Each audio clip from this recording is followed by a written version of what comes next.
TIFU by accidentally starting a small fire in my apartment while trying to impress my date. So, here's the deal, I'm not the best cook, not by a long shot. In fact, I'm the kind of guy who, when left to my own devices, can burn toast, forget to put the lid back on the peanut butter, and, on one memorable occasion, managed to ruin instant noodles by burning the seasoning packet. But recently, I thought I'd step up my game. I had a date coming over, and I wanted to show her that I'm not just some lazy dude who microwaves frozen pizza. I wanted to impress her with a homemade dinner. Maybe not a 5-course meal or anything too fancy, but something nice. Something that would show I put in effort. Now, I'm no Gordon Ramsay, but I've watched enough YouTube cooking tutorials to think I can at least follow a recipe. I decided to make a simple, yet elegant, dish, chicken Alfredo. It seemed foolproof, right? Pasta, chicken, cream, garlic. How could that go wrong?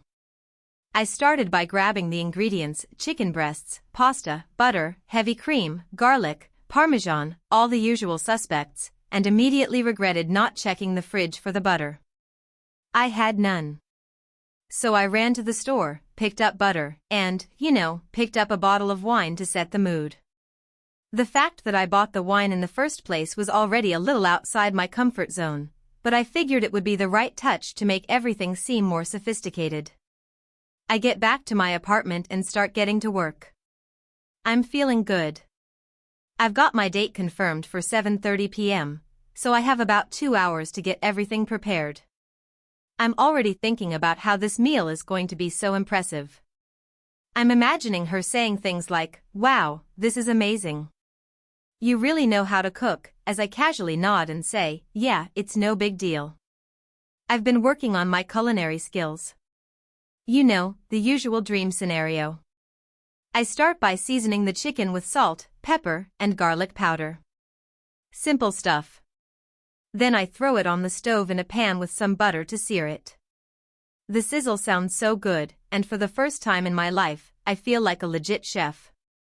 I flip the chicken, hear it sizzle, and think to myself, this is going perfectly. While the chicken is cooking, I start boiling water for the pasta. Here's where things started to go sideways.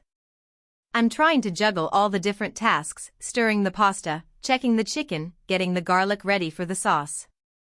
I'm multitasking like a pro, and that's when I made the fatal mistake. I decided to increase the heat on the chicken to cook it faster.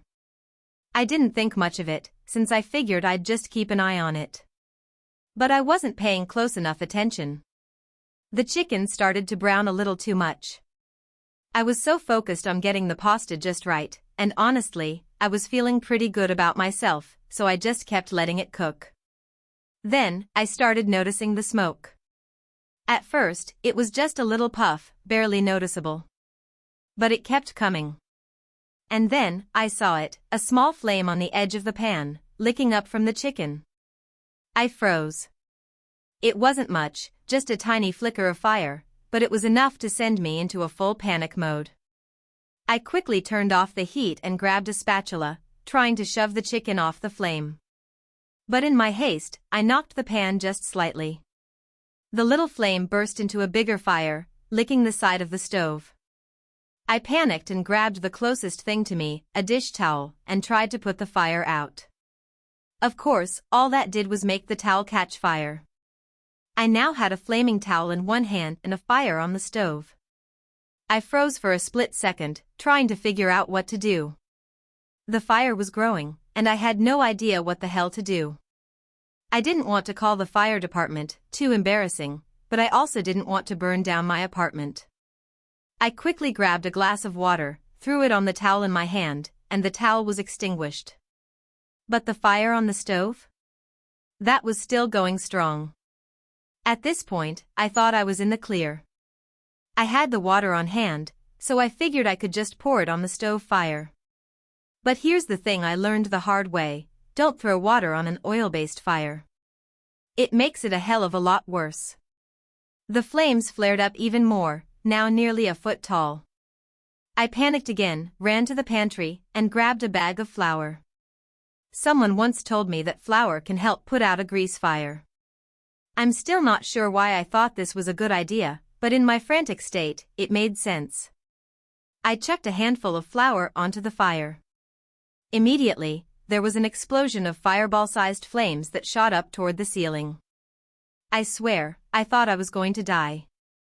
I ran to the sink, turned the water on full blast, and tried to hose down the flames with what little was left of my sanity.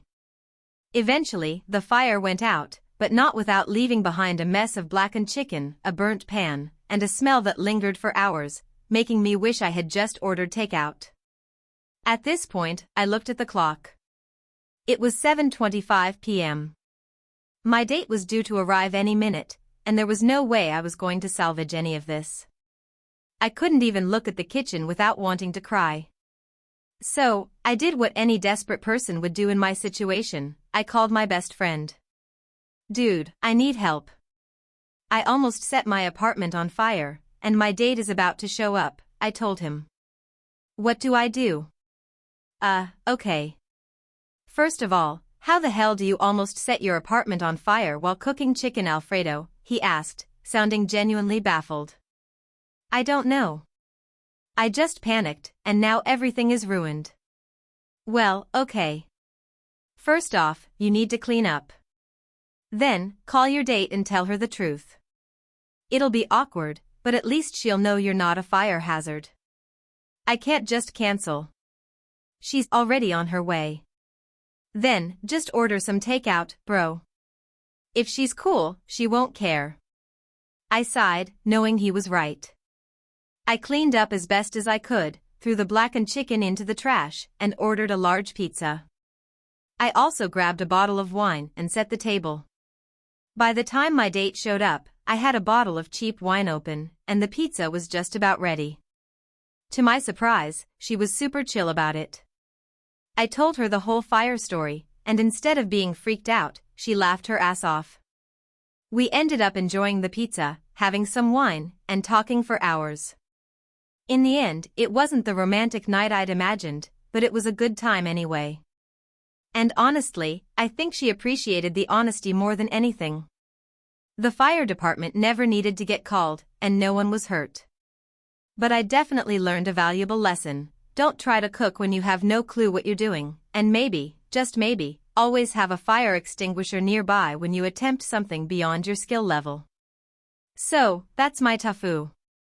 Maybe next time, I'll just order Chinese and leave the cooking to the professionals. If you enjoyed the video, don't forget to leave a like and subscribe to the channel. It helps the content grow and motivates me to create even more great videos. Turn on notifications so you don't miss any new uploads. By the way, I'm curious, when do you usually watch my videos? While working, studying, or just relaxing at home? Let me know in the comments. I'd love to hear from you. Thank you for your support.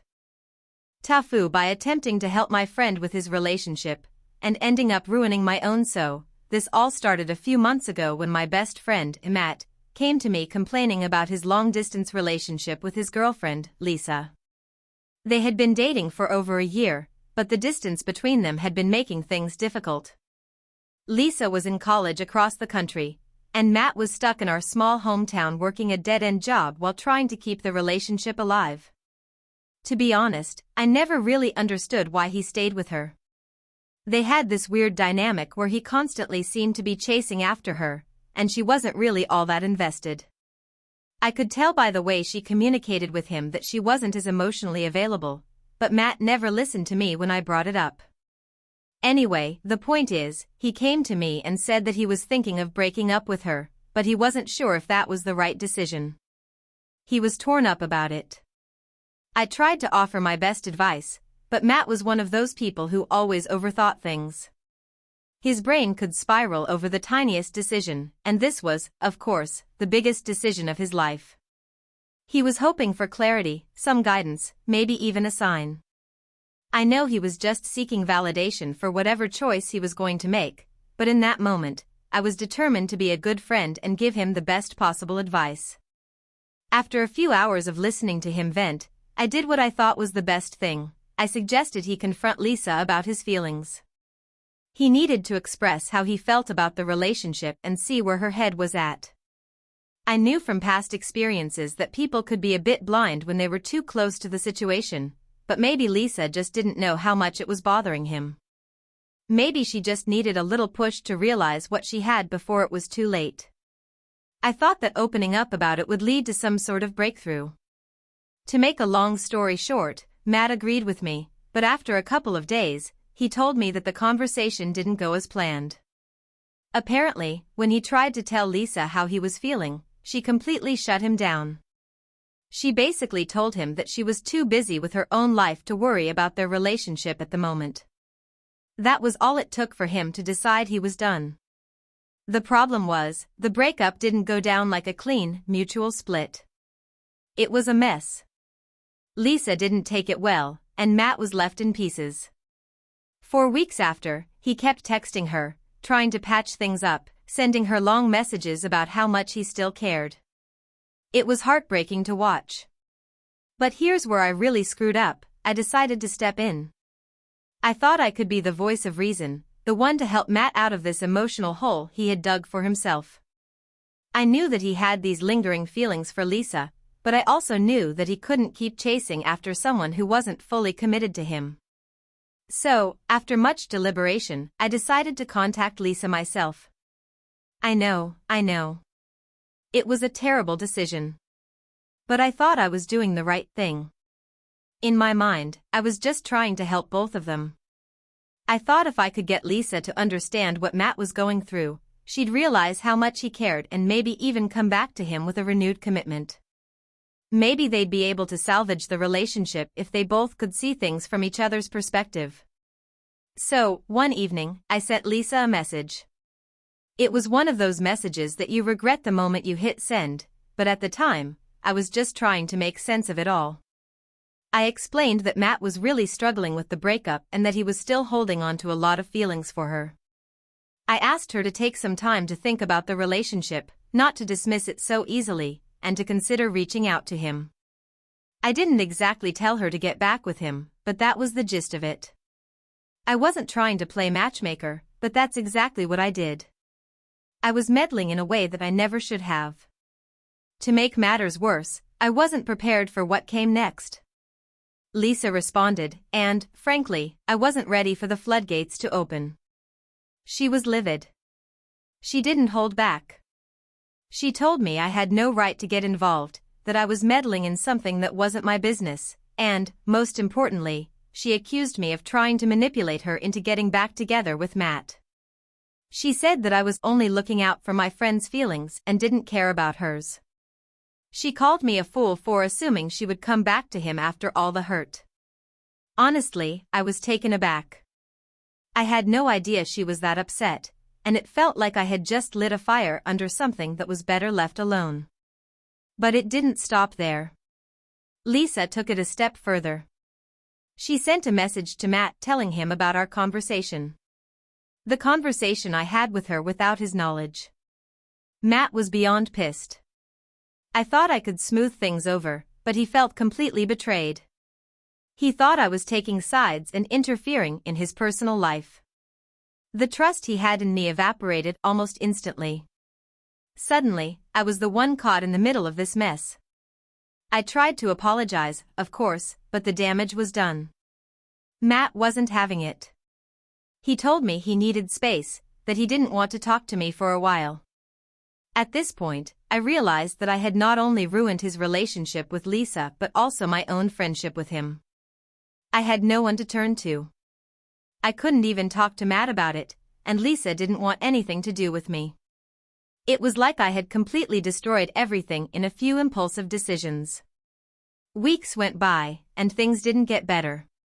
Matt and Lisa continued to stay apart, and I stayed in this weird limbo of guilt and regret. I wanted to fix everything, but the more I tried to talk to Matt, the more I felt like I was just digging myself deeper into a hole. Eventually, Matt reached out to me.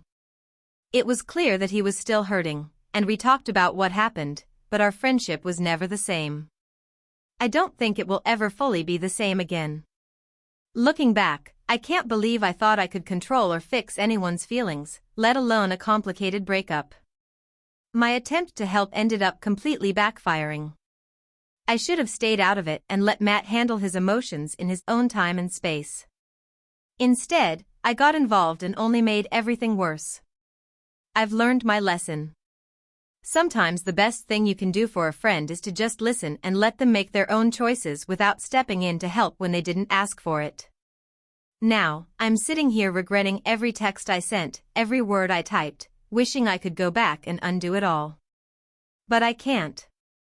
So yeah, TIFU by trying to help my best friend with his breakup, and ending up ruining my own life in the process. TIFU by accidentally causing a catastrophic chain reaction of events that led to the worst day of my life. So, let me start by saying I'm not a stupid person, and I'm usually pretty responsible. But sometimes, in the heat of the moment, you make decisions that seem small but end up changing everything. This all started on a Tuesday, which, in hindsight, should have been a sign that the day was doomed from the start. It was an ordinary workday. I was on my way to the office, trying to stay calm while dealing with the usual morning traffic. I work as a project manager at a small tech company, and we had a big presentation coming up with some very important clients. Everyone in the office was running around like headless chickens trying to prepare. Stress was in the air, but I didn't think much of it at first. Now, here's where I made my first mistake. I forgot my presentation notes at home. I live about 30 minutes from the office, so I figured, no big deal, I'll just drive back, grab the notes, and still make it in time. I called my colleague, Jim, to let him know I might be a little late and that I'd be back soon. Jim, being the optimist he is, told me not to worry and that everything would be fine. I thought that was comforting, until I hit traffic. Heavy, stop-and-go traffic. That's when I knew I was in trouble. After about 20 minutes of crawling along, I decided I'd never make it home and back in time, so I did something that, looking back, was a horrendous idea. I called in a favor with Sarah, my girlfriend, who was working from home that day. Sarah is a wonderful person, but she's not someone I would normally ask to help with work-related things. She's a teacher, and I didn't want to mix her world with mine. But I was desperate. "Hey babe, can you grab my presentation notes from the kitchen counter and bring them to me at work? I'm stuck in traffic and won't make it back in time," I pleaded. She, of course, agreed. Sarah is the kind of person who'll do anything for anyone, even if it means interrupting her own work. She told me she'd leave immediately, and I could meet her outside the office. That was my second mistake. I should have asked her to email the notes to me or even snap a photo and send it over. But no, I decided I'd just wait until she could hand them over in person. At this point, I was feeling the pressure. I could already hear the opening of the meeting in my head, the executives sitting at the conference table, waiting for me to deliver the most important presentation of my career. As the traffic slowly started moving again, I got a text from Sarah, "On my way, be there soon." But here's where things went sideways. I didn't realize just how much of a mess this situation had become. While I was sitting in traffic, trying to calm myself, I made the mistake of glancing at my phone. I saw a notification for an email from Jim, the colleague who was supposed to be preparing the presentation in my absence. He had sent me the final version of the slides, and it seemed like a good idea to review them one last time before the meeting. I opened the email, but instead of just reviewing the slides, I started making changes. I tweaked a few sections, changed some wording, and moved things around, all while I was still driving in traffic. I thought I was being productive. I was wrong. I didn't realize that in my haste, I'd accidentally saved the changes to the document without realizing it. So, I went about my day, checking emails, waiting for Sarah, feeling increasingly anxious. I finally made it to the office and parked my car in the lot. As soon as I got out of the car, I saw Sarah pulling up. She handed me the notes, and I gave her a quick kiss and thanked her for helping. I felt relieved, everything seemed to be falling into place. That's when the real chaos began. I walked into the office, greeted everyone, and went straight to the conference room to start setting up for the meeting. Jim was already there, looking stressed. He was trying to organize the projector and figure out how to get the presentation up on the screen. I went up to him, showed him the notes, and was about to give him the updated slides from my phone when I realized I didn't need to update the slides. I had already done it earlier, right before the meeting, while I was sitting in traffic. The only problem? I had accidentally edited and saved the wrong version of the presentation, the one that had been outdated for days. At this point, I felt my stomach drop. I had made a huge mistake, and I had no idea how to fix it. I tried to be calm and professional, but I could already hear the tension in the room. As the clients started trickling in, I panicked. Jim was looking at the presentation, then at me, then back at the screen. His face said it all. I had completely messed up. The meeting began, and as I started to present, I could see the confusion on the clients' faces. The information I was presenting didn't match up with what they were expecting. They kept looking at each other, whispering, glancing at their phones, clearly noticing the discrepancies. I tried to keep going, but the tension was unbearable. That's when it all went downhill.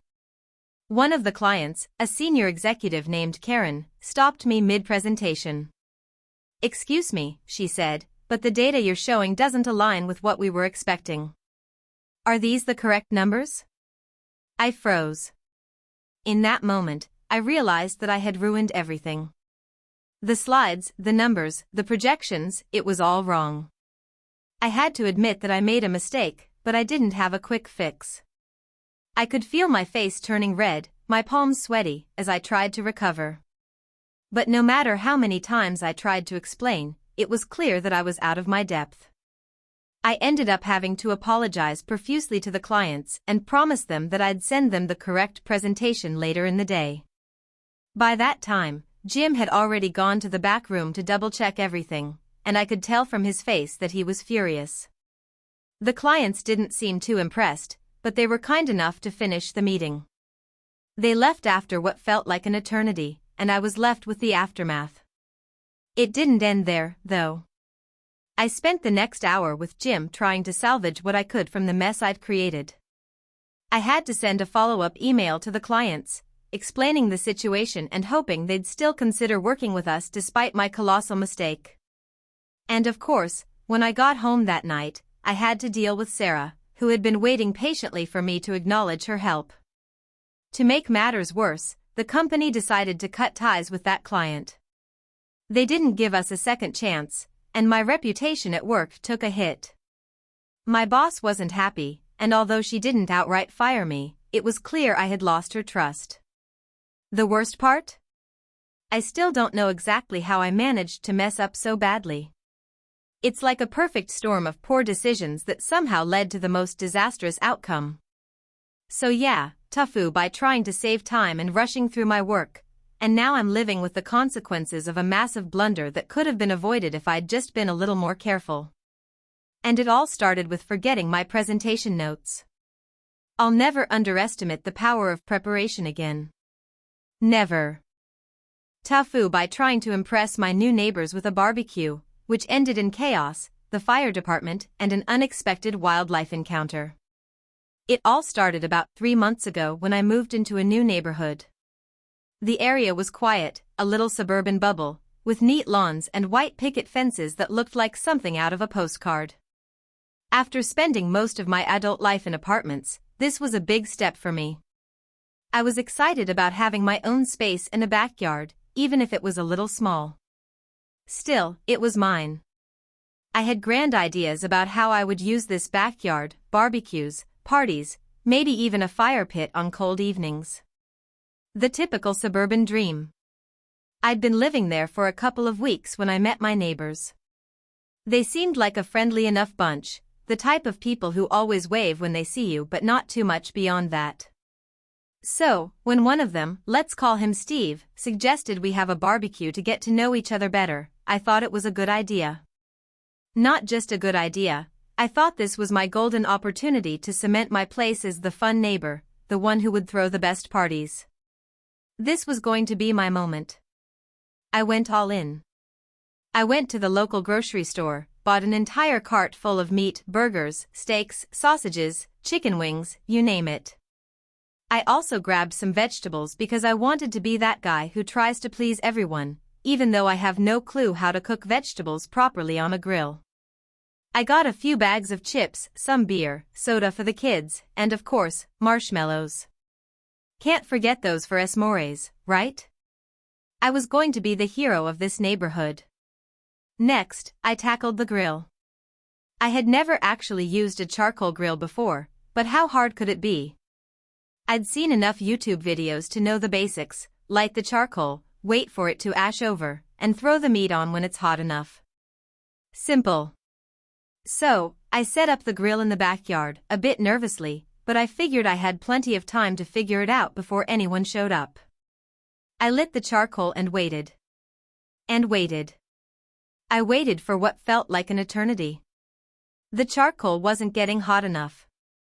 I fiddled with the vents on the grill, tried adding more charcoal, and even blew on it like I was some sort of fire wizard. Nothing. By the time the guests were arriving, mostly Steve, his wife, and a couple of other neighbors, the grill was barely warm. I could already hear people laughing and chatting in the yard, and the smell of burgers cooking on other people's grills wafted through the air. Panic set in. I didn't want to admit I was failing already, so I did what any reasonable person would do. I took a lighter fluid bottle and sprayed it generously over the charcoal. I then tossed a match on it. Boom.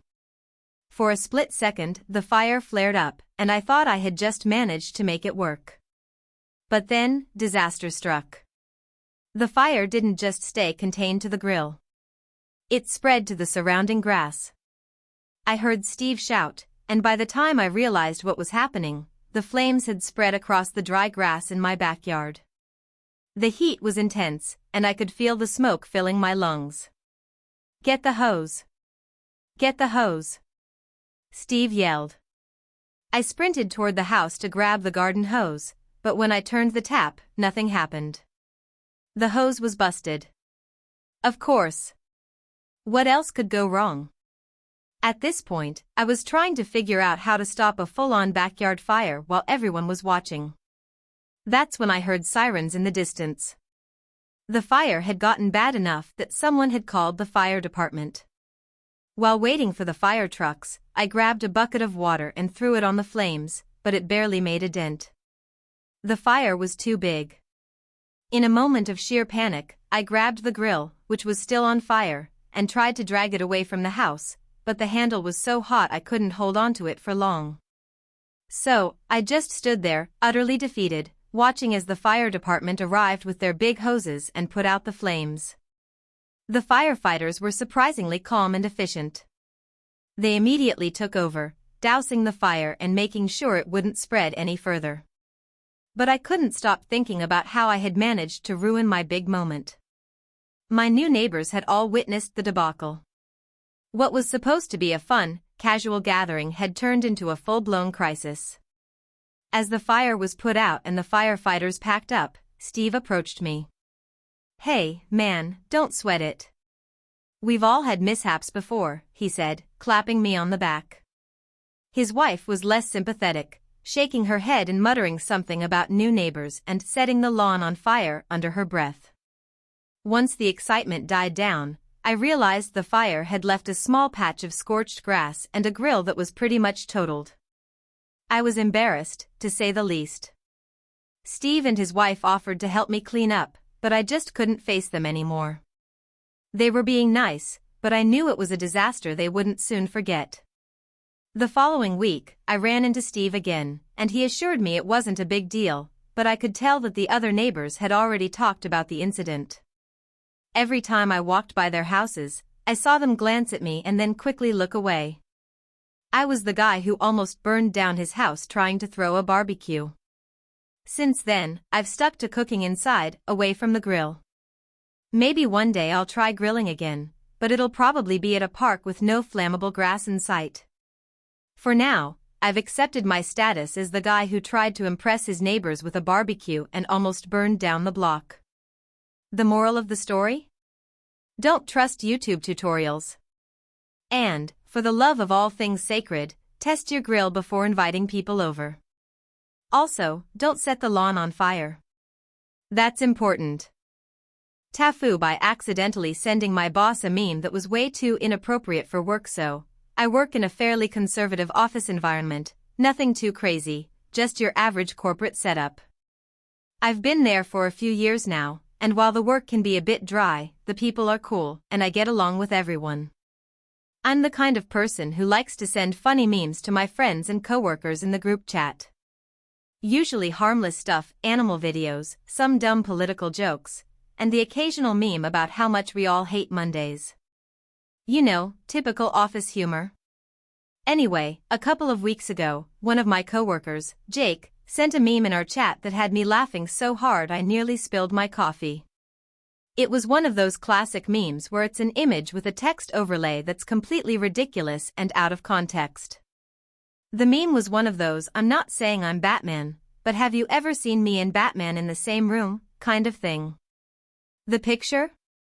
A guy in a Batman suit, doing a ridiculous pose. It was just a weird, funny thing. Naturally, I couldn't resist showing it to my best friend, Rachel, who works in another department. She's always up for a laugh, so I sent it to her. And, just for fun, I added a caption that said, "This is literally me on Mondays after the weekend." Totally harmless, right? Just a funny meme for a couple of friends.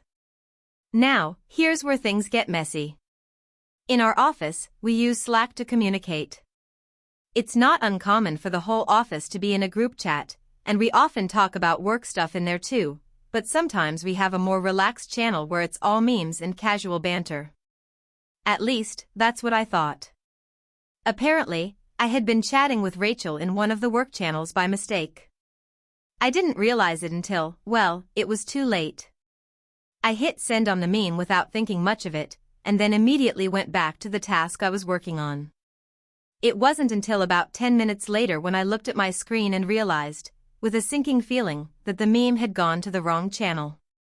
I had just sent an image of some random dude in a Batman costume, captioned with "This is literally me on Mondays after the weekend," to the entire office, including my boss. It was a split-second moment of pure terror. I immediately panicked. I had just sent an image that, while funny to me and my friends, was, well, not exactly appropriate for a workplace message thread. Worse still, my boss was in that chat.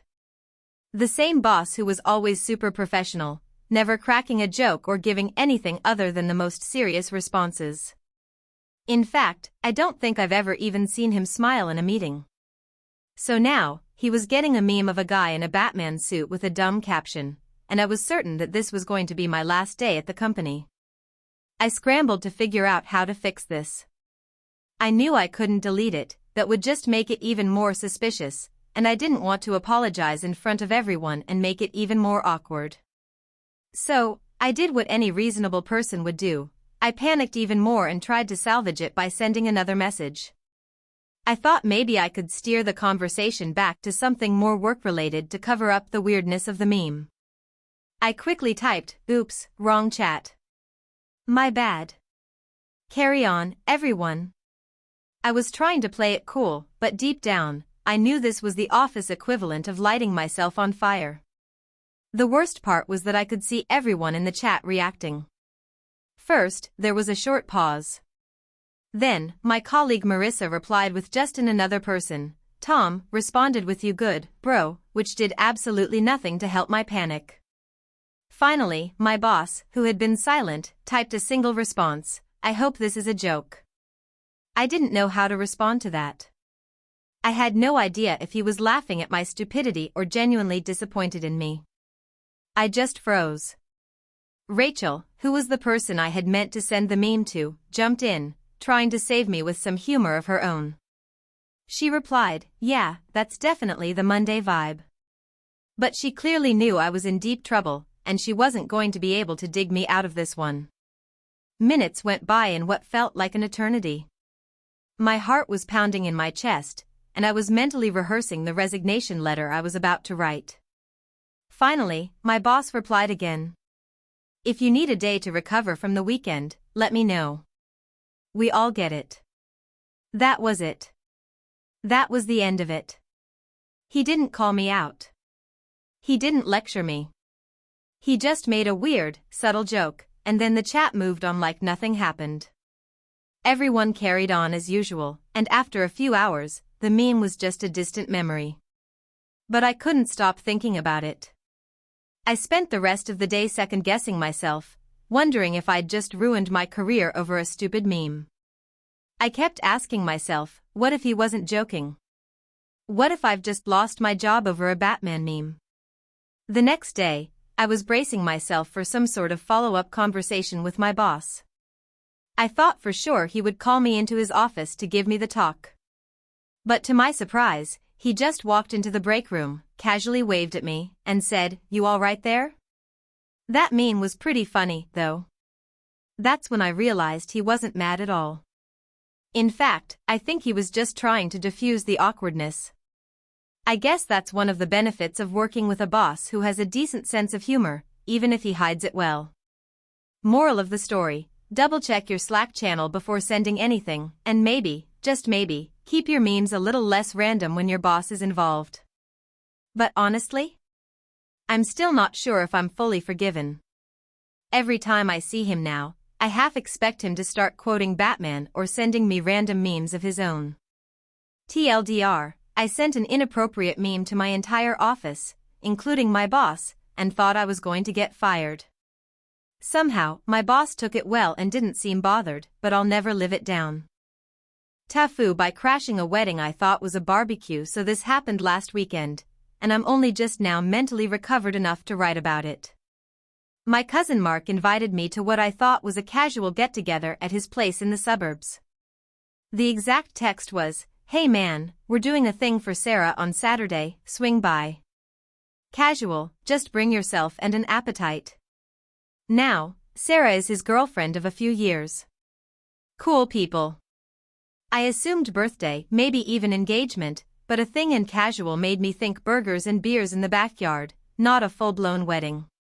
Saturday rolls around and I'm running behind because I had a morning soccer game that went into overtime. I get home, shower quickly, and throw on a Hawaiian shirt, shorts, and my slightly beat-up Vans. I grab a six-pack of craft beer, hop in my car, and make the 45-minute drive out to Mark's.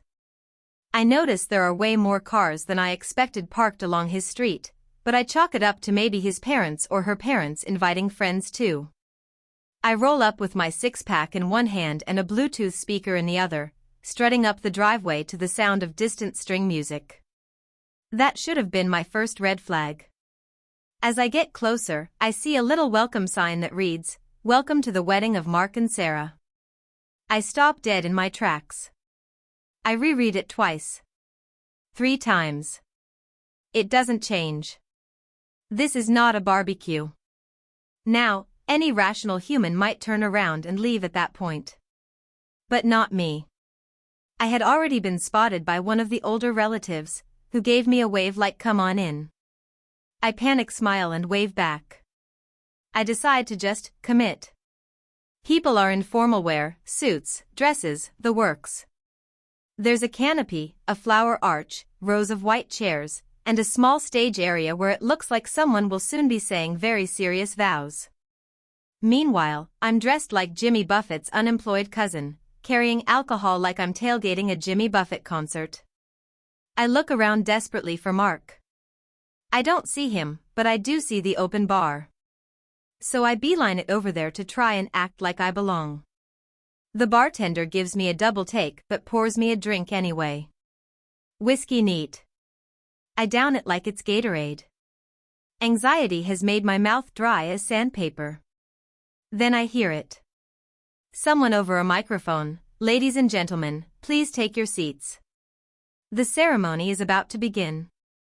I'm trying to back out discreetly when a woman grabs my arm. It's Sarah's aunt, I think. She smiles warmly and says, "You must be the officiant's friend. He said someone would be helping with the sound system?" My dumbass nods. Suddenly I'm being led to a small table with a laptop, mixer, and cables. The actual DJ or sound tech is nowhere to be found. Panic mode hits November 10th. I stall by pretending to inspect the gear. I keep tapping things like I'm checking audio levels, but I have no idea what I'm doing. I haven't touched a soundboard since high school theater. I pray that anyone, will come take over. But no. The ceremony starts. People are watching me. I start the entrance music from a Spotify playlist labeled Ceremony Vibes. It seems to work.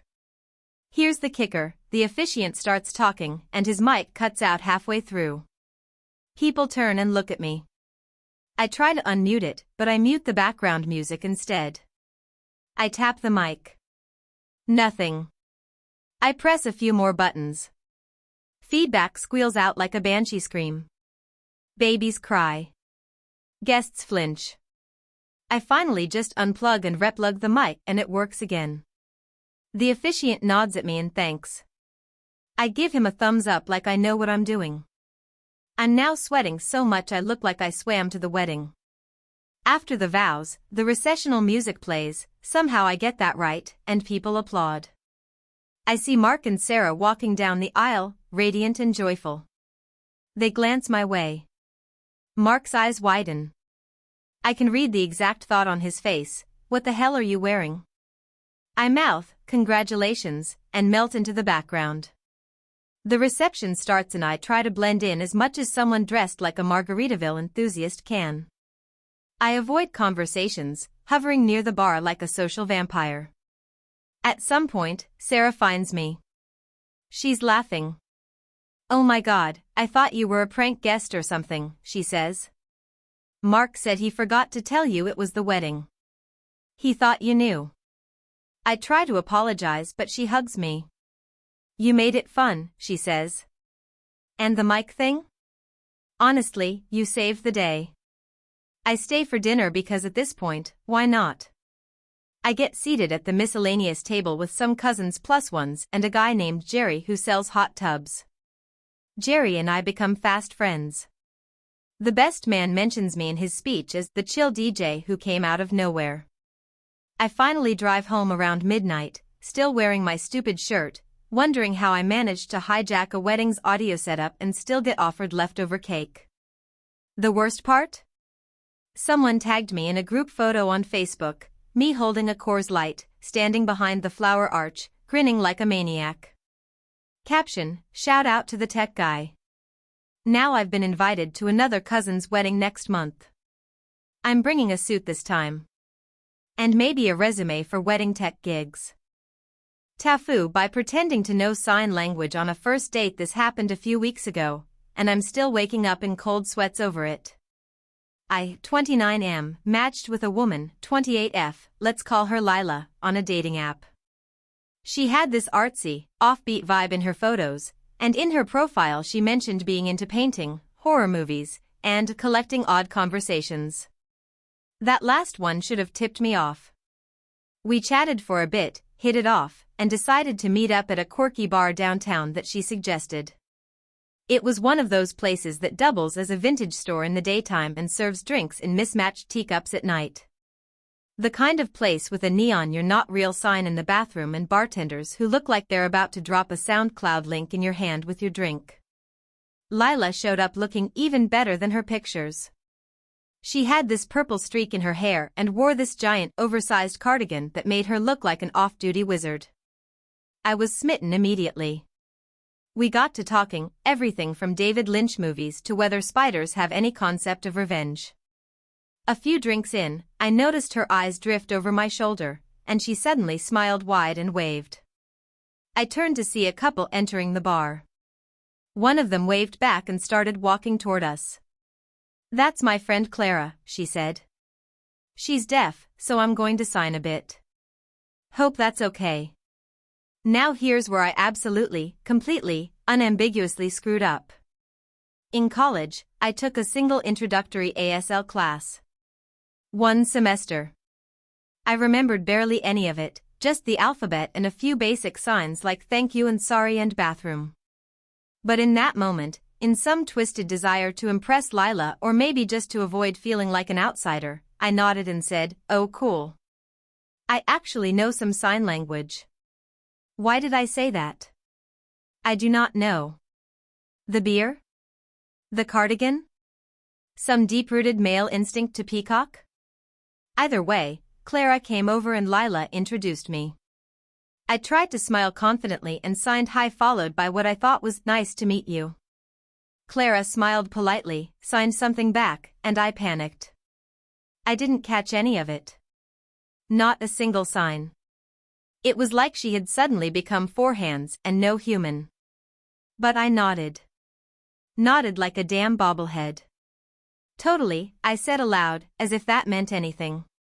I attempted another sign. I think I signed bathroom hungry or possibly sad airplane. Lila looked at me with a slight frown, and Clara glanced sideways at her. From then on, I should have just admitted I lied and backed out. But no. I decided to double down. Clara pulled out her phone and typed something. Do you know C or ASL better? She showed me.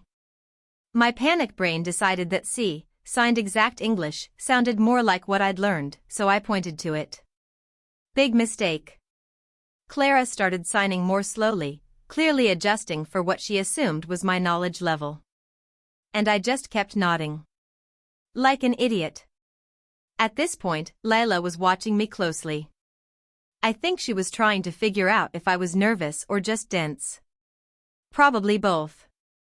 Then Clara signed something to Lila, and they both burst out laughing. I tried to laugh too. Huge error. Lila turned to me and said, she just asked if you always sign like a confused walrus. I didn't know how to respond. Do I pretend to take it as a joke? Laugh more? Act offended?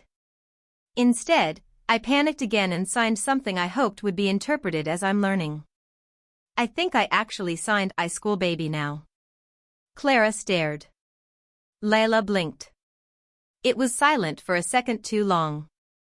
Then Clara signed something fast, really fast, and Lila just went, oh my god. I asked what she said. Lila raised her eyebrows and said, she asked if you're making fun of deaf people. I almost choked on my drink. What? No. I would never, I barely know any sign, I'm sorry, I panicked. That's when the dam broke. I confessed everything, that I had taken a single class in college, that I barely remembered anything, that I shouldn't have said I knew how to sign. I apologized profusely, to both of them, and Clara, to her credit, softened a bit when she realized I wasn't trying to mock anyone, just being a moron trying to impress a girl. Lila was less impressed.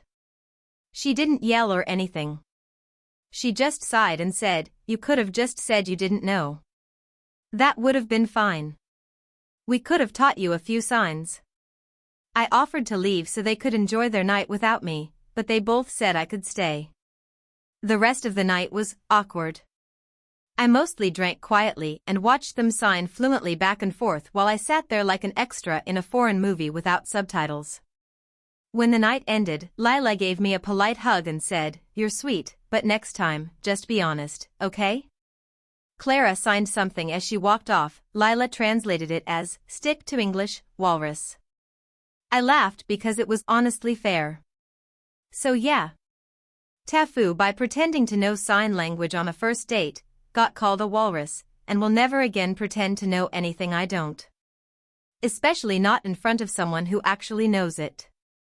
Moral of the story, honesty is more attractive than whatever that was.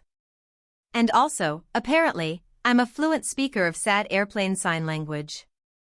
TIFU, by agreeing to dog sit for my boss and accidentally joining a neighborhood cult. This happened about 3 weeks ago, and it's taken me this long to emotionally recover enough to write it down. I, 29 work as an assistant to a mid-level executive at a moderately successful marketing firm.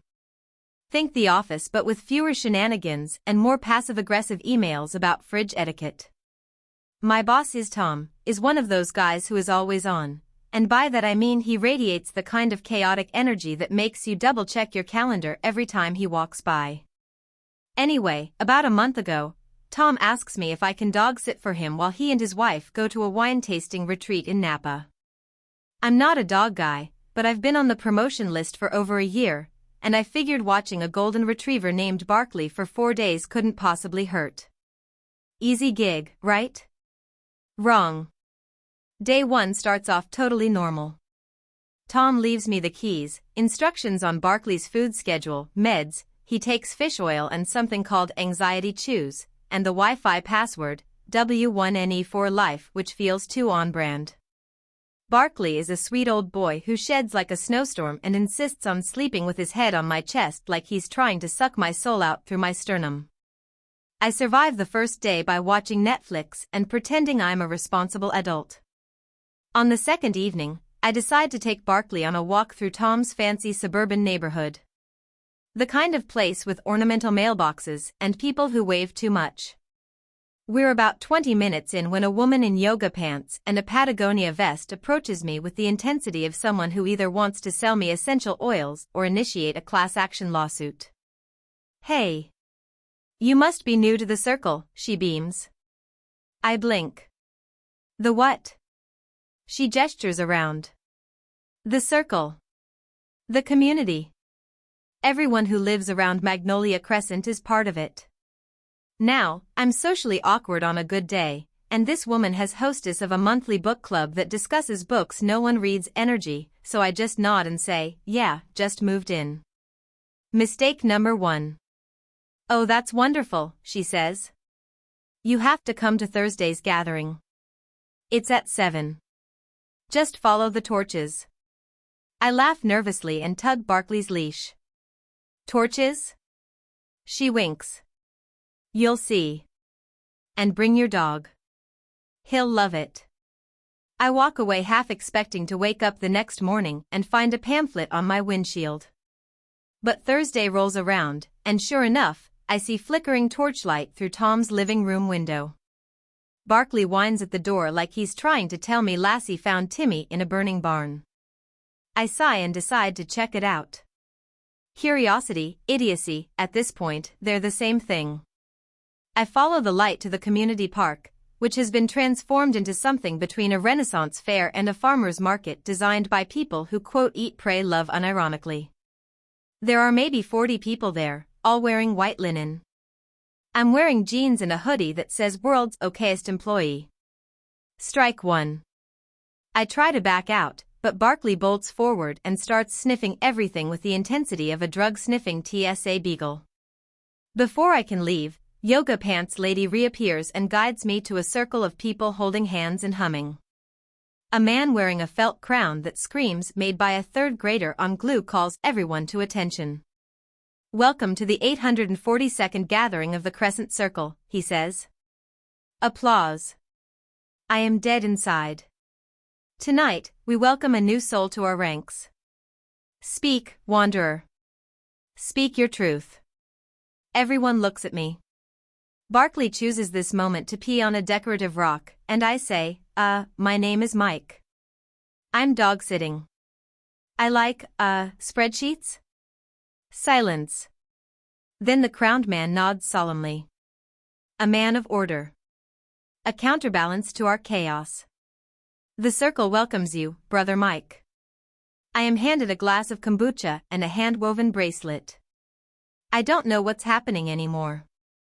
The rest of the night is a blur of interpretive dance, chanting, and something they call the sacred barking, a ceremony where everyone howls in unison while their dogs run free in a circle of emotional release.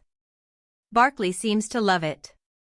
I stand there trying not to throw up the lavender gluten-free scone I just ate. The next day I try to forget it happened, but the texts start coming. I didn't realize I'd been added to a group chat titled The Inner Moon Circle. People are sharing photos of Barkley. Someone says I have calming alpha energy. Another offers me a homemade beeswax candle and asks if I can help organize the next equinox alignment. I try to explain I don't live here, that I was just dog-sitting, but every time I type the message, Barkley gives me a soulful look like I'm betraying his new pack. The guy literally sits on my phone. Over the next 2 days, people stop by Tom's house to leave gifts. Organic carrots. A jar labeled moon water. A small gourd painted with my face, not well. Someone left a live chicken with a note that says for your strength. By the time Tom and his wife get back, I'm unshaven, slightly sunburned from a solar cleanse, and whispering affirmations to a dog. Tom just stares at me and says, "Did you throw a party?" I tell him everything. He laughs so hard he drops his suitcase. Then he goes quiet and says, "Wait. Did they do the barking ceremony?" I nod. He sighs and says, "God damn it. They pulled you in." Apparently, this has happened before.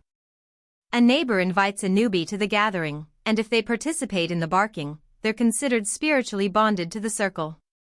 You can't just leave.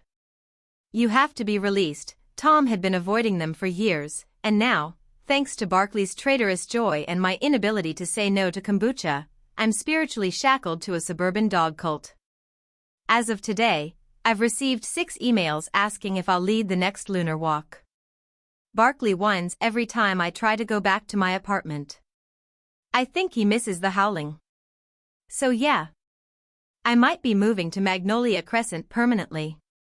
Or faking my own death. Hey, friends. If you enjoy this content, don't forget to like the video and share your thoughts in the comments. We really want to know what you like and what can be improved. What do you think of the video? Are there any topics you'd like to see in future videos? Your feedback really helps us get better. Thanks for being with us. TIFU by accidentally joining a cult and becoming their god. This happened about 6 years ago, and I've only recently come to terms with how deeply absurd and terrifying it all was. Buckle up, because this is the most ridiculous thing that's ever happened to me, and I still have dreams about it. So back in 2018, I was 26, newly single, and very much in my find yourself era. I had just quit my soul-sucking corporate job in Chicago after a mutual friend introduced me to the concept of eco-retreats.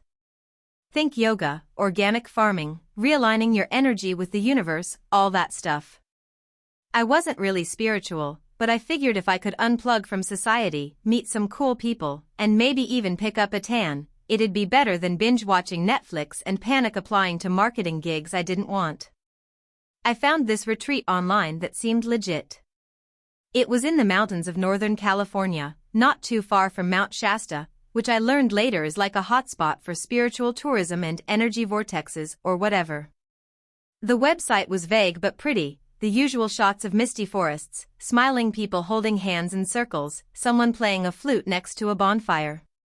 There was even a phone interview process to make sure the community is the right fit. I passed, obviously, and 2 weeks later, I was on a Greyhound bus with nothing but a backpack, journal, and an irrational sense of adventure. I'll skip the boring parts. I got there, it was beautiful, and the people were weird. But like, fun weird. They had names like Sunbeam and Feather. I met a guy who said he only drank charged moon water and another who claimed he'd been abducted by benevolent star beings 3 times. I figured it was just Burning Man types off-season. I could deal. The retreat was run by this older woman named Mara. Silver hair down to her waist, piercing blue eyes, wore robes even when she was gardening. She had this intense vibe, like she knew things about you without you saying a word. I was a little intimidated, but she welcomed me warmly and said something like, "You were drawn here. The signs have aligned." I thought it was metaphorical. Anyway, after about 2 weeks of helping out on the farm, doing sunrise yoga, and attending what they called alignment circles, things started getting culty. They never used that word, obviously, but the language shifted. People started saying things like the vessel is near and the new dawn approaches. They were always glancing at me when they said it. Once, I walked into a communal kitchen and everyone stopped talking. One guy dropped a wooden bowl like he'd seen a ghost. Now, I'm not an idiot. I knew something was up, but I also hadn't had cell service in 2 weeks, and I was like 12 miles into the forest from the nearest town. I figured maybe they were prepping for some festival or full moon thing. Plus, I was still half convinced they were just playing an elaborate prank on the new guy. It came to a head during a sacred renewal ceremony. Everyone was wearing white robes. I didn't have one, so someone handed me one, custom-fitted, with weird embroidered symbols. That was the first red flag I didn't fully ignore. We gathered in a circle around a giant bonfire. Drums were beating. Mara came out holding some kind of crystal staff. I wish I was joking. She started chanting in what sounded like a made-up language. Then, as the fire flared up, she turns to me and says, "Dead serious, you are the vessel." Everyone gasped. I laughed. Out loud. Thought it was a bit. They did not laugh. Mara continued, "The signs are clear. The prophecy is fulfilled. The vessel has come to usher in the third awakening." A younger guy near me, his name was Orion, I think, literally started crying. A woman dropped to her knees and whispered, "He walks among us." I tried to interrupt, to say this had to be a misunderstanding. I'm a guy from Naperville who used to sell social media ad space to dentists. I am no vessel. I have 0 awakenings, let alone 3. But I swear to God, Mara looks me in the eyes and says, "Your aura sings in the key of the sacred flame." The markings are undeniable. I had no markings. Or so I thought. Mara gestures to one of the other elders, who brings over a mirror. She tells me to lift my robe. I'm freaking out now, but I do it, and there, on my lower back, is this weird, faint red spiral. It looked like a rash, or a burn. Later I realized it was from a hot water bottle I had been using the week before because I pulled a muscle gardening. But to them? It was the spiral of becoming or something. They declared me the reincarnation of some ancient sage named Carithel. There was a whole mythos already built out. Carithel had disappeared into the cosmos and would return in a time of great imbalance to lead the true seekers to harmony. I couldn't believe what I was hearing. They believed it completely. Over the next few days, I was treated like royalty. People offered to cook for me, bathe me, pray with me. One woman tried to cut a lock of my hair while I slept. She said it was for a shrine. I was given a special cabin. I wasn't allowed to do chores anymore. They brought me fermented berry wine and chanted outside my door at night. I tried multiple times to tell them they had the wrong guy.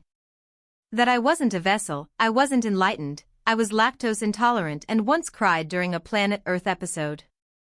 But they'd just nod, smile like I was speaking in riddles, and say, "Your humility deepens the truth." Eventually, I pretended to accept it. I figured if I went along with it, I could make a plan to leave safely. They weren't violent, but the level of devotion was getting scary. I started stashing food and supplies in my cabin. I mapped the path back to town using a half-burned copy of Backpacker's Digest I found in the composting toilet. 2 weeks into my accidental godhood, I left in the middle of the night. No robe, no ceremony, just a backpack and a flashlight. It took me 7 hours of hiking through dense forest and a snake encounter I will never emotionally recover from, but I made it to the highway. Flagged down a guy in a pickup truck who thought I was on drugs until I showed him my ID. He dropped me at a gas station. I charged my phone, bought the greasiest breakfast sandwich of my life, and cried in a booth for 20 minutes. I never went back. I never told anyone the name of the retreat, because honestly, I'm still scared they'd find me. Sometimes I Google Mara and Carithel. Nothing comes up. It's like they never existed. But every year, without fail, I get a letter. No return address. Handwritten. Always just one line, "The vessel is eternal." TIFU by accidentally catfishing my boss with an AI-generated girlfriend, so this all started innocently enough. I, 29 work in IT at a mid-sized company. I'm not what you'd call smooth in the romance department, and for most of my life, dating has been kind of a disaster. Anyway, last year, I got really into messing around with AI image generators and text bots. Purely for fun. I'd generate random faces, build fake people, and sometimes write short stories about them. I even gave a few of these imaginary people social media profiles. It sounds sad, I know, but I treated it like writing fiction. One day, I created Lena, a fake person with a backstory, interests, personality, everything. She was this clever, bookish girl who liked indie music, hiking, and obscure foreign films. She was basically my ideal woman, built from the ground up with AI tools. I even generated a few dozen super realistic photos of her. And, here's the dumb part, I made a private Instagram just for her. I posted AI-made photos of her on vacation, at a coffee shop, stuff like that. Sometimes I'd write captions in her voice, just to keep the character consistent. I showed Lena to a couple of friends, joking that she was my AI girlfriend. They laughed. It was harmless. Or so I thought. Fast forward to our office's New Year's party. Everyone was drinking, the vibe was great, and my boss, Dave, 45M, who's usually a pretty uptight guy, was on his third whiskey. Out of nowhere, he sits down next to me and asks if I'm dating anyone. I laugh it off and, for whatever reason, I tell him, actually, yeah, kind of seeing someone. He asks for a photo. I should have stopped there. But I was a few drinks in too, and I pulled up Lena's Instagram and showed him. His face lit up. Damn, she's gorgeous, he said. I just smiled and said yeah, she's cool. A week later, Dave starts striking up casual conversations with me about relationships. He asks how Lena and I met, what she does, what she's into. I was in too deep now, so I just kept going. I made up stories. I even said she was moving into town soon. He looked genuinely happy for me. Then, the weird stuff started happening. One day, I came into work and found that Dave had given me a surprise bonus for outstanding performance. I hadn't done anything that special recently. A week later, he approved my request to work remote on Fridays, something he'd denied multiple times before. People started joking that I must have dirt on him. Then, last month, things escalated. I came back from lunch and found a bouquet of flowers on my desk. No card. No note.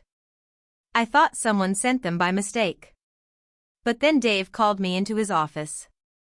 He asked me to sit down. And then he says, listen, I hope you don't take this the wrong way, but, is Lena seeing anyone seriously? My stomach dropped. I laughed it off awkwardly and said, yeah, me.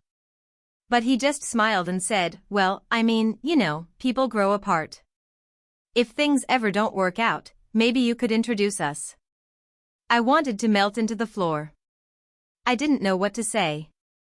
I mumbled something about her being really private and left the room. That night, I deleted the Instagram. But that only made things worse. 2 days later, Dave comes to my cubicle and says he tried to look up Lena's profile, but it's gone. I panicked and told him she deleted it to take a social media detox. He looked genuinely concerned and said, is she okay? Should I send her something? I told him no, absolutely not, she's just focusing on her mental health. At this point, I had two options, come clean or let the lie keep growing. Unfortunately, I chose option 3, panic and try to ghost my own fake girlfriend. I told Dave that Lena had gotten a job offer abroad and was moving to Berlin. I said we'd broken things off because long distance wasn't going to work. He looked devastated. Like, genuinely heartbroken. He actually patted me on the shoulder and said, you're a lucky guy. Even if it didn't last. I thought that was the end of it. I deleted everything. Lena's photos, her backstory, her captions, everything. I even formatted the external drive I kept her files on. Then, last Friday, I got an email. From Dave. It was a link to a Dropbox folder. Subject line, thought you might want these for the memories.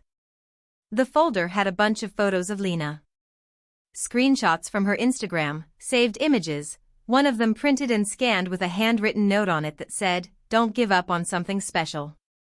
I sat there at my desk, in a cold sweat, realizing my boss had developed a full-blown crush on an AI-generated woman. And worse, he thought she was real, had grieved her moving away, and had been quietly holding a torch for her. I've avoided him all week. I even faked being sick to work from home.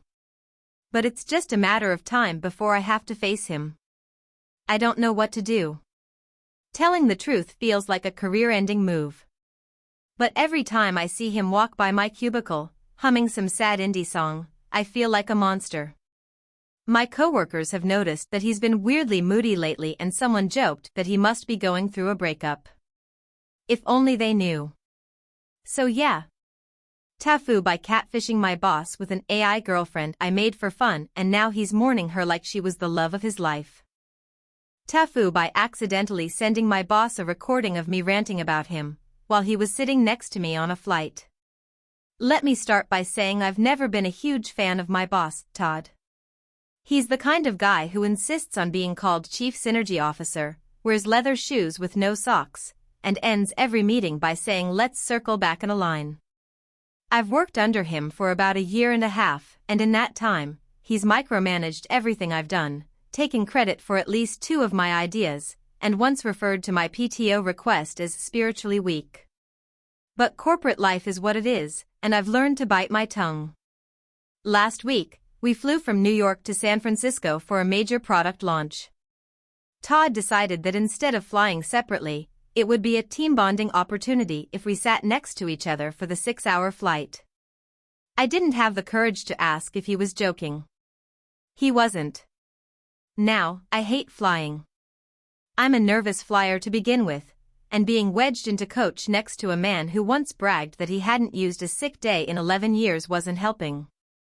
The flight was delayed, we were stuck on the tarmac for an hour, and Todd spent the first 45 minutes explaining his ideas for a disruptive vertical integration podcast. Once we were finally in the air, I put on headphones and tried to zone out. Todd fell asleep with his mouth open and his elbow firmly pressing into my ribs. That's when I made the first mistake. I'd recently gotten into this weird little habit where, instead of venting to friends or texting my group chat, I record voice memos to myself when I'm frustrated. Kind of like audio journaling, I guess. It started as something my therapist suggested and quickly became my go-to way to avoid blowing up or passive-aggressively posting memes. So there I am, 38,000 feet in the air, phone in hand, recording a voice memo under the file name Todd the Gremlin. I was feeling particularly inspired. The memo went something like this: Dear God, Todd smells like expired cologne and burnt toast. I don't know if he's decomposing or just naturally exudes middle management. He spent 20 minutes talking about vertical synergy without realizing he was quoting a TED Talk from 2011 verbatim. I'm praying for turbulence just so I have an excuse to accidentally spill tomato juice on his white pants. He chews like a goat. How does a man chew gum in his sleep? I went on for a solid 4 minutes. At one point I even mimicked his voice, complete with nasal intonations, saying let's pivot to a growth mindset, and snorted with laughter. Cathartic. Therapeutic. Exactly what I needed. Then came the fateful moment. As we began descending, I decided to airdrop myself the file to my work laptop. It's synced with my phone for convenience. Only problem? I forgot that on this particular flight, due to a previous presentation, I had logged into the conference Wi-Fi using my company email, ****. I'd left Bluetooth on. Now, I didn't notice this at the time. But apparently, AirDrop had defaulted to everyone, and the only other Apple device in range with AirDrop on was Todd's iPad, which he had propped up on his tray table, actively working on a keynote. I saw the pop-up on his screen just as I hit send. Todd the Gremlin.m4a wants to share a file. He paused, squinted at it, and clicked accept. I panicked. Fully panicked.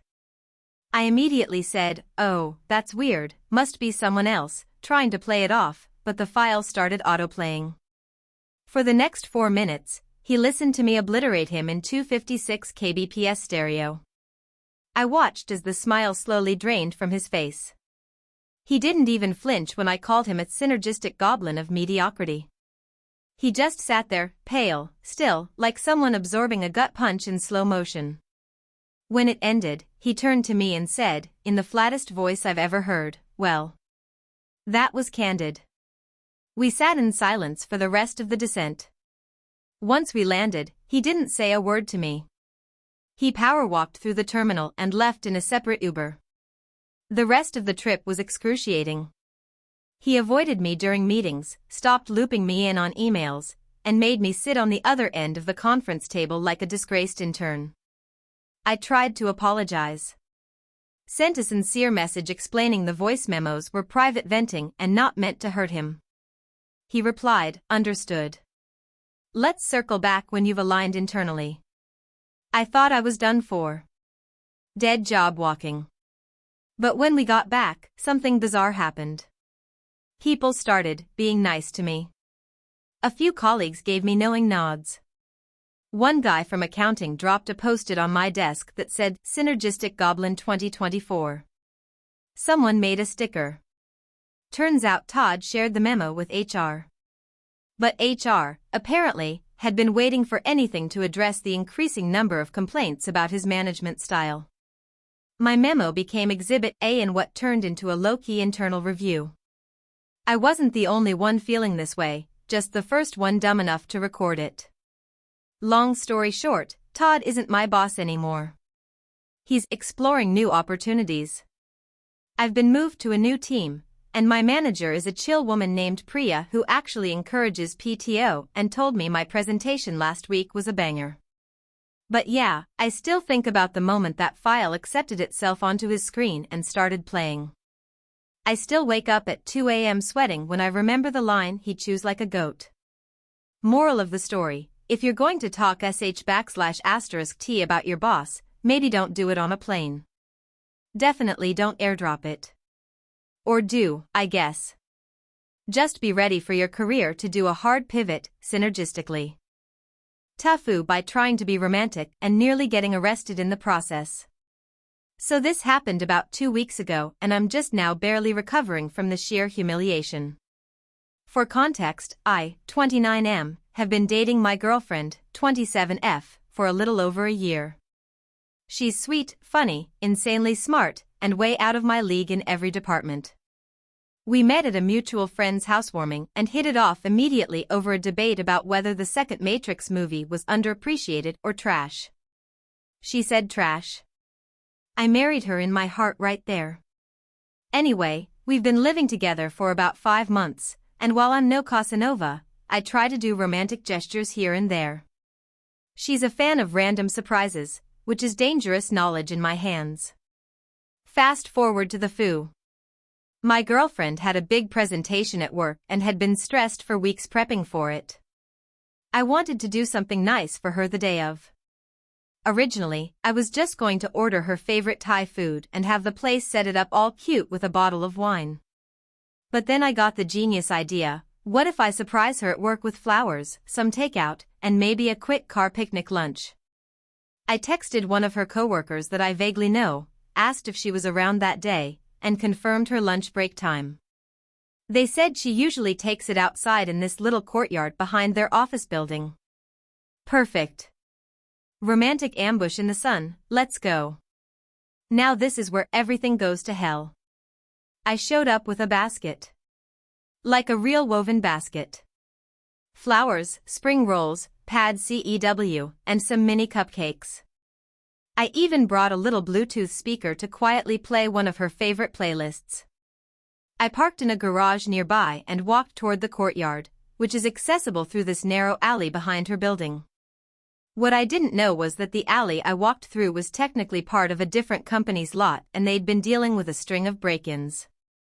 So I guess I looked suspicious as man in black hoodie, large basket, walking slowly and peeking around.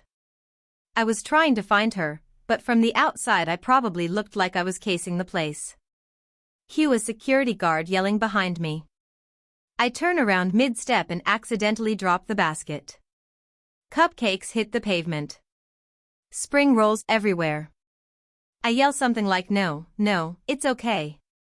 I'm just here to surprise my girlfriend, which does not make me sound less shady. 2 more security guards come running out, and one of them starts asking me to get on the ground. I'm freaking out. The food is ruined. My speaker starts playing Death Cab for Cutie mid-chaos because I didn't turn it off. It takes me 5 full minutes of panicked explaining to convince them to not call the police.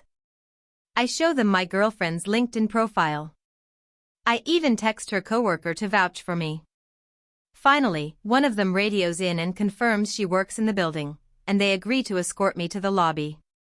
I'm carrying the now massacred remnants of the romantic surprise and praying she doesn't come down and see me like this. She does. She walks into the lobby with this expression of frozen confusion. I'm standing next to 2 very serious-looking security guards, holding a broken basket that looks like I foraged it out of a dumpster. My shirt has a soy sauce stain. I smell like sweet chili sauce and embarrassment. I start trying to explain. She blinks a few times and then, thankfully, laughs. Hard. She laughs so hard she has to lean against the wall. I try to join in, but I'm half laughing, half dying inside. One of the guards chuckles too, which is honestly a miracle.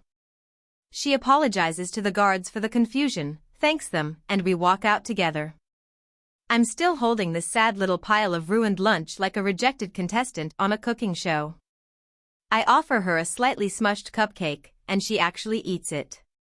On the drive home, we talked about how sweet the idea was and how catastrophically bad the execution had been. She told me she appreciated the gesture more than if it had gone perfectly, which made me feel a little better. But I still felt like the world's most ridiculous boyfriend. Later that evening, she posted a picture of the flattened spring rolls on Instagram with the caption, "Find someone who risks getting arrested just to bring you lunch." I got roasted in the comments by all her friends. My own sister chimed in with, "You've always been dramatic." Now every time I drive by her office, I swear the building itself is judging me. So yeah. I tried to be cute and romantic.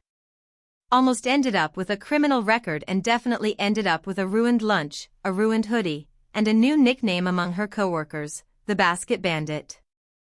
TIFU by pretending to be Australian for 6 months and getting hired because of it. This happened over the past 6 months and culminated in the most mortifying Zoom call of my life last week.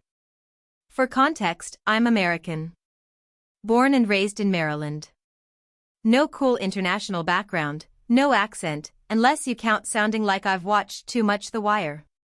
But I've always had this weird talent for mimicking accents.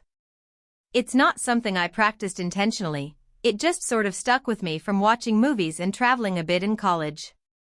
My friends used to joke about it, and at parties I'd do impressions of people from different countries. Harmless fun. Until it wasn't. 6 months ago, I was on the job hunt after being laid off. I work in marketing, mostly digital strategy and branding. I had been applying everywhere and getting ghosted or rejected. The job market was brutal.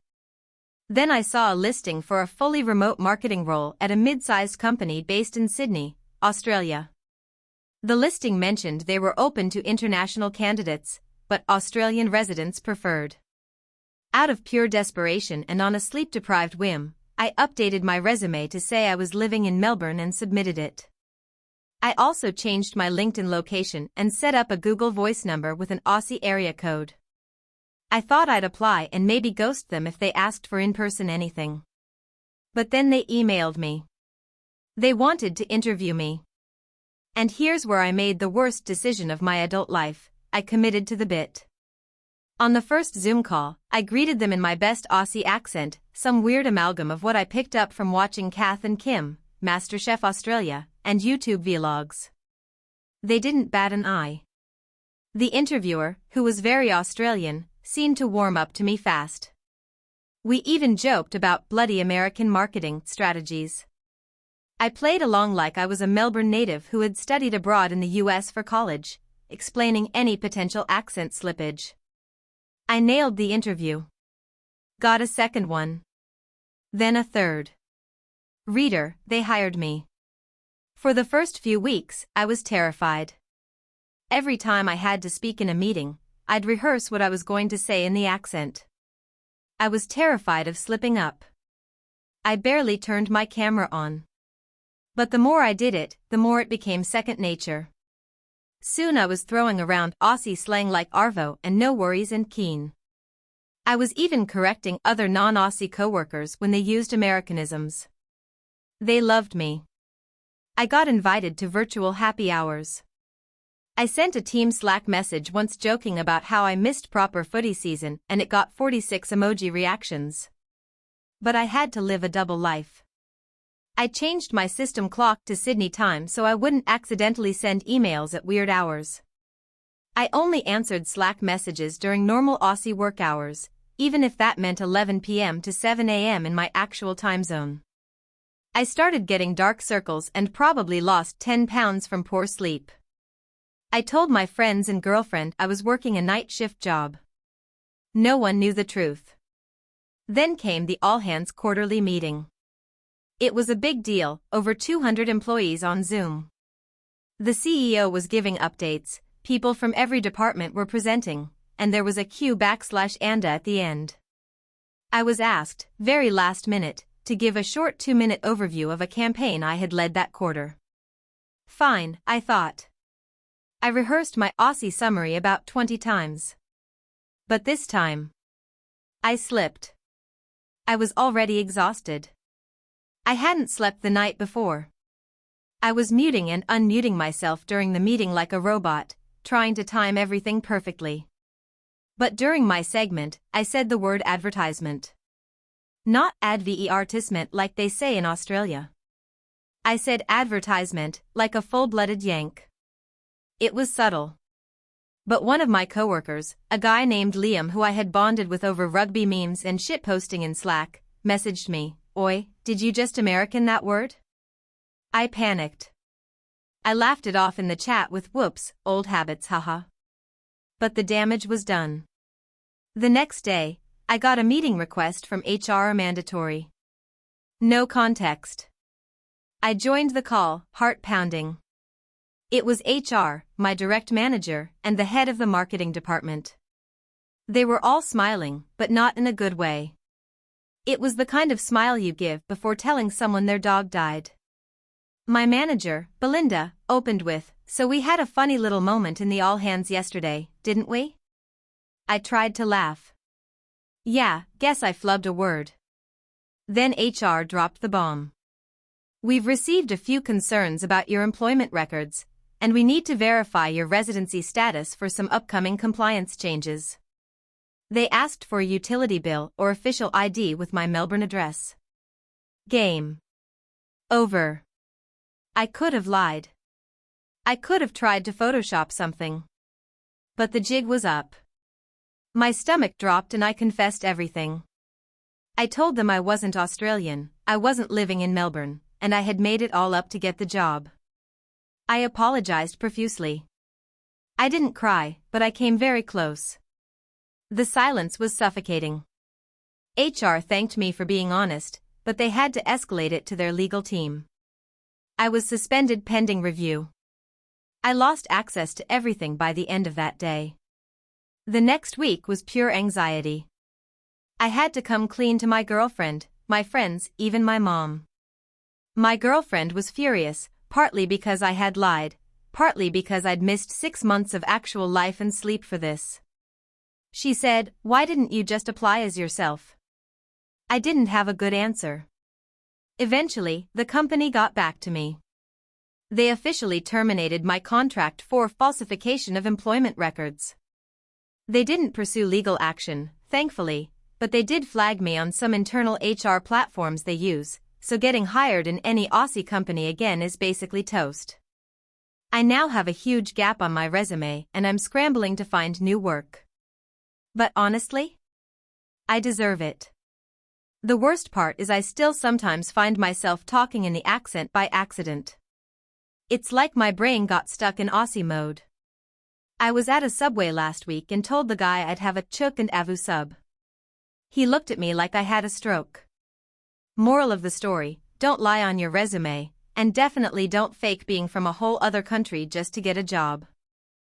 TIFU by pretending to be fluent in Spanish to impress my girlfriend's family, and now I'm considered the godfather of a criminal's baby, so this happened over the last 6 months and peaked in disaster just last weekend. For context, I, 31M, am dating a wonderful woman, Sophia, 28F, who comes from a large Colombian-American family. They're tight-knit, loud, warm, and absolutely terrifying when you first meet them. I'm a Midwestern white dude whose Spanish maxes out at uno cerveza, por favor. Sophia knows this. Her parents know this. The rest of her extended family? Not so much.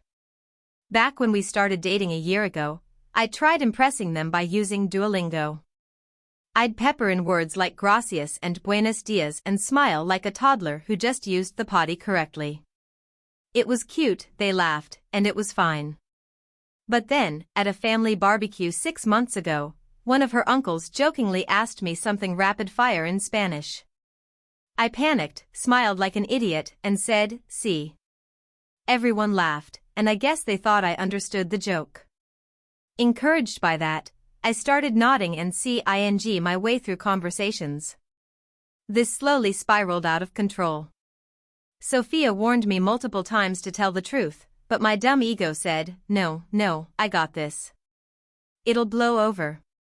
She even told her cousins I didn't really speak Spanish, but they insisted I must know more than I was letting on, because I always understood the context. I didn't, I just mirrored their facial expressions. Fast forward to 3 months ago. Her cousin Diego invites us to his daughter's baptism. Big deal. Very formal. Sophia can't make it last minute due to work, but her parents are going, and I stupidly offer to go solo to represent the family. At the church, things are fine. I smile, nod, shake hands, accept compliments I don't understand. Then, at the little reception after the ceremony, Diego's wife leans over and asks me something like, ¿Estás listo para ser el padrino? I pick up the word padrino and, in my brain, I go, godfather? Hell yeah. Must be a joke or honorific, I say yes. I give a little toast in English, everyone laughs and claps. I think I nailed it. I did not. Apparently, I agreed to be the actual godfather of their child. In a Catholic family, this is serious. It's not just ceremonial, it's a spiritual commitment. There are legal implications in Colombia. And these people now think I'm devout, fluent, and worthy of guiding a child's religious life. At this point, I should have come clean. But I didn't. I doubled down. I figured we'd move on, and it'd just be something they talked about fondly, but vaguely. Last weekend, the time bomb went off. Sophia and I are invited to a family dinner at her cousin Luisa's house. Big crowd. Food, music, etc. I'm chilling in the backyard when 2 guys I've never met before arrive. Something about them sets everyone on edge. They're dressed too sharp, too serious. Turns out one of them is Luisa's ex-boyfriend, Esteban. He's, let's say, allegedly connected to some unofficial organizations. He's carrying a baby. Turns out this baby is also his. With Luisa. And in the middle of a very awkward greeting, he says, very clearly, aquí está tu ahijada. Sophia squeezes my arm so hard I think she's cutting off circulation. Everyone turns to look at me. I catch the words ahijada, which I now know means goddaughter, and padrino again. Esteban's offering me the baby. Like Simba. I take her. People clap. Luisa cries. Esteban nods solemnly. I have no idea what's happening. Over the course of the evening, I piece together, with Sophia's horrified whisper translations, that Esteban wanted to name a godfather who was outside the business, to give his daughter a clean break. Apparently I'm reliable, neutral, and most importantly, Catholic. Luisa vouched for me. Everyone thinks I'm a deeply spiritual man who just doesn't talk much. And now I'm legally registered as the godfather of a baby whose father may or may not be involved in international crime. Sophia pulls me aside and says, you need to tell them. Now. I say okay. I stand up. I raise a glass. I say, in English, thank you for trusting me. I need to be honest about something. People lean in. Sophia's father looks suddenly very alert. I say, I don't speak Spanish. I never have. I've just been pretending. There's a beat of silence so thick you could butter it on toast. Then everyone explodes. Half the room laughs.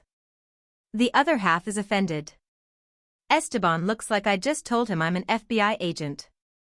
Luisa starts crying again, this time angry tears. Sophia's aunt slaps her husband on the arm and says, I told you he didn't speak Spanish. I try to apologize, but it's chaos.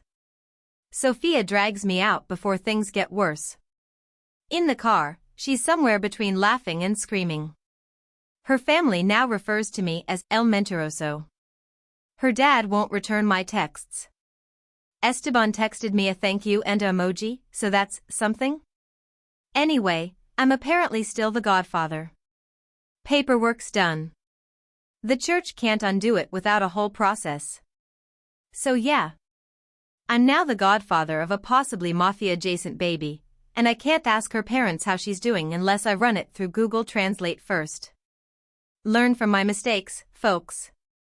Just say no hablo español and live your life in peace. TIFU by agreeing to help my girlfriend prank her family and accidentally starting a small-town panic. So this happened a few months ago, but the effects are still rippling through my relationship, my social life, and somehow even my credit score, you'll see. I, 27M, have been dating my girlfriend Claire, 25F, for a little over a year. She's a smart, hilarious woman who loves to pull harmless pranks on people, think glitter bombs, fake spiders, swapping sugar for salt. Innocent stuff. Well, Claire had this idea for what she called the ultimate prank on her family. Her dad, Tom, is a retired firefighter and conspiracy theorist in the most entertaining way, full-on bunker in the basement, prepper for the apocalypse type. Think Doomsday Preppers meets Bob Vila.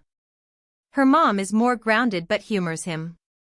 Her two younger brothers, 19 and 21, are into tech and gaming and spend more time online than offline. Basically, they're a family that could take a joke if it was clever enough. The plan? Convince her family that she had been contacted by aliens. I'll be honest, I was against it at first. I thought it was a bad idea, convincing her semi-paranoid dad that aliens were real. What could go wrong? But Claire is persuasive and had it all planned. She wanted to stage a fake alien sighting, complete with strange lights, weird sounds, and a couple of messages delivered electronically. My job was to set up the sighting near her parents' house in their semi-rural neighborhood. She'd be there visiting for the weekend and act as the witness. I'd be the unseen accomplice. So here's how it went down. I drove out 2 days before her visit and scoped the area. The family lives in a cul-de-sac at the edge of a large wooded area. Perfect for strange lights and spooky sounds. I rigged a system using an old drone, LED lights wrapped in a translucent plastic dome, and a Bluetooth speaker that could be triggered remotely. I programmed the drone to fly in a slow, wobbling pattern just above the tree line, flashing erratically and playing low-frequency alien hums. I even added some strobe effects to make it look like a malfunctioning craft. On the night of the sighting, Claire texted me the signal. I launched the drone, activated the lights and sounds, and waited. According to Claire, the family lost it. Her dad ran outside with binoculars and started shouting to get inside and lock the doors. Her brothers tried to record it with their phones, but the light was too strange to focus on. Her mom called the local sheriff to report unidentified aerial activity. That's where things went off the rails. Apparently, there had been similar reports in the area recently, not prank-related, just drones or weird reflections or who knows what. So the sheriff actually took it seriously. A patrol car was dispatched to investigate. Claire tried to calm them down by saying she thought it was a drone. Her dad didn't buy it. He was now fully convinced it was a government test vehicle or a UFO. The patrol car showed up. I panicked and quickly landed the drone behind a small hill where I'd parked. I left it there and bolted. Now here's where it gets worse. The cops found the drone. It still had the LED shell on it and wires sticking out, some for looks, some functional. The battery had overheated a bit and started to smoke slightly when it landed hard. The cops called in the bomb squad. I didn't find out until the next day, when Claire called me absolutely freaking out. The sheriff's department had issued a statement about a suspicious electronic device found in a wooded area and were working with federal authorities to determine its origin. They shut down 2 roads, evacuated 3 nearby houses, and the local news picked it up. I knew I had to come clean. But I was terrified of the consequences. It took me 2 days to work up the courage. I went to the station, explained it was a prank gone wrong, and offered to show them the design, the remote app on my phone, everything. I was questioned for hours. The FBI got involved briefly, though I think mostly out of protocol. Eventually, I was cleared of malicious intent, but charged with creating a public nuisance and unauthorized use of airspace due to the drone flight. I got hit with a $2,500 fine and had to do 40 hours of community service. I also had to take a drone safety course and surrender the drone. My credit card was maxed out paying the fine, which dropped my credit score by 80 points.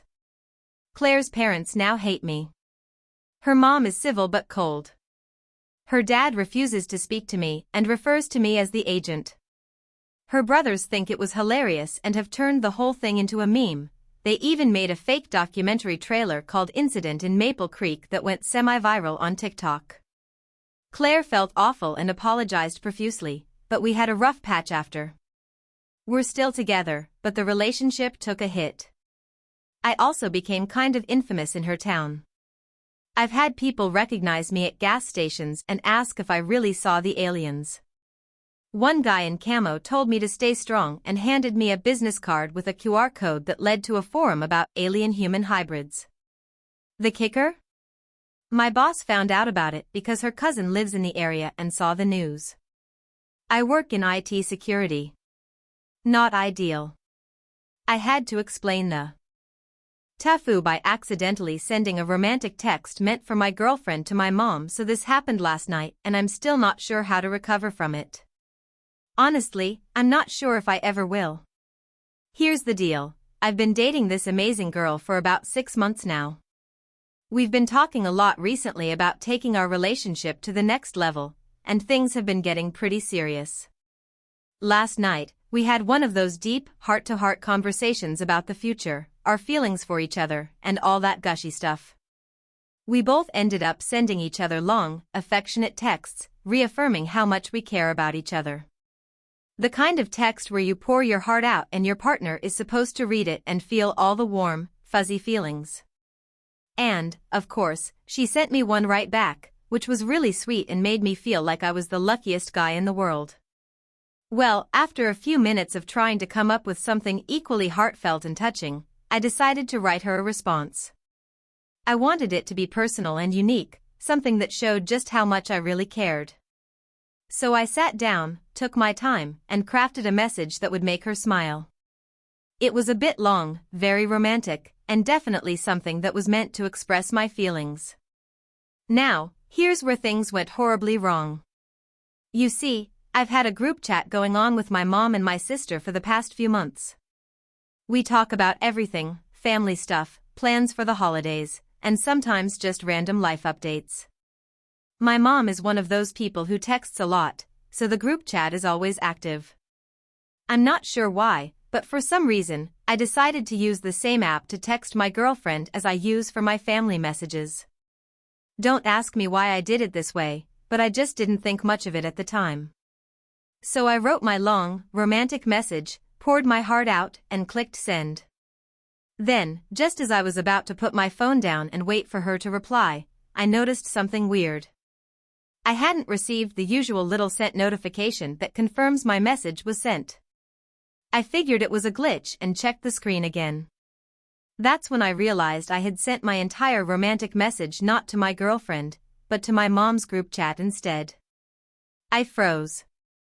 The text was full of all the lovey-dovey stuff you could imagine, phrases like "I can't wait to spend the rest of my life with you, you mean everything to me, I feel so lucky to have found someone like you," and just, well, you get the picture. But the worst part wasn't the content, it was the fact that I sent it to my mom, my sister, and not the woman I was planning to send it to. For a solid 5 seconds, I stared at the screen, trying to process what had just happened. The panic set in immediately. I thought about deleting the message, but the thing is, it had already been sent. There was no going back. The family group chat had already received my emotional outpouring, and I could already imagine my mom's reaction. I didn't know what to do. Should I just leave it? Should I acknowledge it? Should I pretend it was meant for someone else? I quickly opened the message to see if I could delete it or edit it in any way. But of course, nothing worked. My phone had already updated, and the message was long gone from my control. It was out there, floating in cyberspace for everyone to see. It felt like the longest 30 seconds of my life. I'm not even kidding. My hands were shaking, and my heart was racing. I stared at my phone in horror as the little typing dots popped up in the chat. My sister and mom were clearly writing something back. I didn't even want to look, but of course, I had to. My sister was the first one to reply, sending a string of laughing emojis. I couldn't believe it. I felt the blood drain from my face as she wrote, "OMG, is this for your girlfriend?" Then came my mom's response, and I think that's when I really realized that this might be the most awkward thing to ever happen in the history of my life. "Sweetie, that's, very sweet, but I think you meant to send this to someone else." I could barely breathe at this point. My mom and sister were both online and clearly aware of what I had done. The worst part was that my mom, being the caring but always slightly embarrassing person she is, immediately decided to take the opportunity to help me out.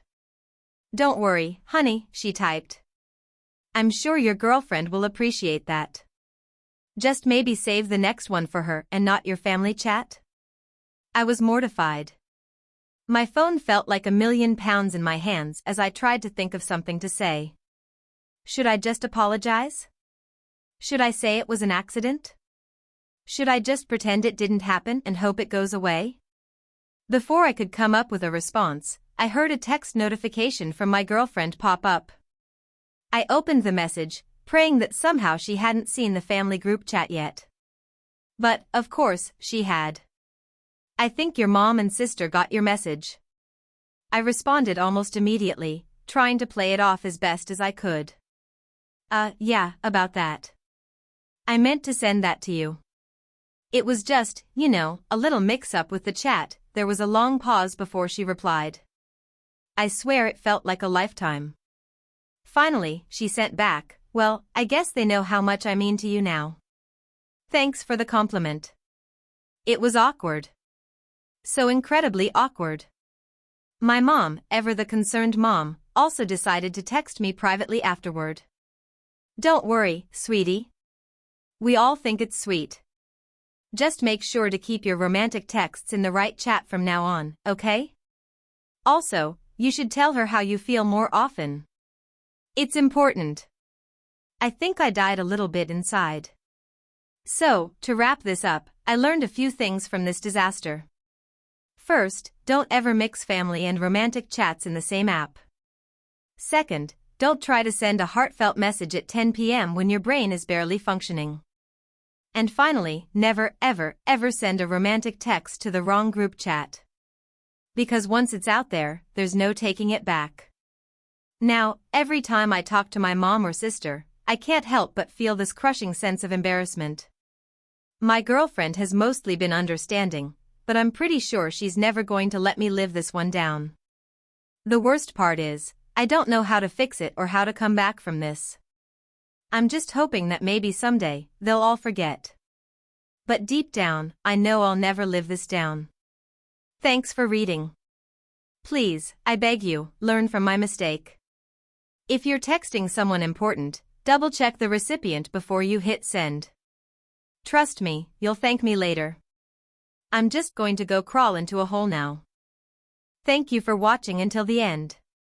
If you enjoyed this video, don't forget to like and subscribe to the channel so you won't miss new videos. Also, leave a comment, I'd love to hear your thoughts.